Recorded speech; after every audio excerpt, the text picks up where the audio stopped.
Ayurveda for people and planet theme પર જામનગર તાલુકાના નાઘેડી ગામે 10મા રાષ્ટ્રીય આયુર્વેદ દિવસની ઉજવણી કરાઈ। આરોગ્ય અને પરિવાર કલ્યાણ વિભાગ ગાંધીનગર અને નિયામક આયુષની કચેરીના માર્ગદર્શન હેઠળ જામનગર જિલ્લા આયુર્વેદ અધિકારીના માર્ગદર્શન હેઠળ જામનગર તાલુકાના નાઘેડી ગામે 10મા રાષ્ટ્રીય આયુર્વેદ દિવસની ઉજવણી કરવામાં આવી હતી, જેમાં આયુર્વેદ ફોર પીપલ એન્ડ પ્લેનેટની થીમ અંતર્ગત નિઃશુલ્ક આયુર્વેદ તથા હોમિયોપેથી નિદાન સારવાર કેમ્પનું આયોજન કરવામાં આવ્યું હતું। સરકારી આયુર્વેદિક દવાખાનું વિભાપર અને સરકારી હોમિયોપેથિક દવાખાનું ધુમાવના સંયુક્ત ઉપક્રમે યોજાયેલા આ કેમ્પનો 289 લોકોએ લાભ લીધો હતો।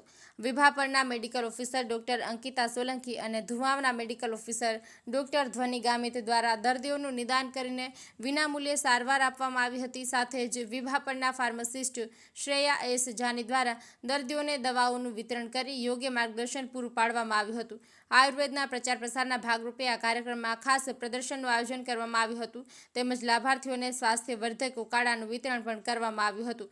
સાથે જ ચાર્ટ દ્વારા રસોડાની ઔષધિ અને આસપાસની વનસ્પતિઓ અને મિલેટ્સ વિશે વિસ્તૃત માહિતી આપી જનજાગૃતિ ફેલાવવામાં આવી હતી। આ કાર્યક્રમમાં નાઘેડીના સરપંચ સુરેશભાઈ બાંભવા, જામનગર તાલુકા પંચાયતના સદસ્ય લીંબાભાઈ ગમારા અને જામનગર જિલ્લાના પ્રોગ્રામ ઓફિસર પ્રજ્ઞાબેન રાવલ બહોળી સંખ્યામાં ગ્રામજનો ઉપસ્થિત રહ્યા હતા।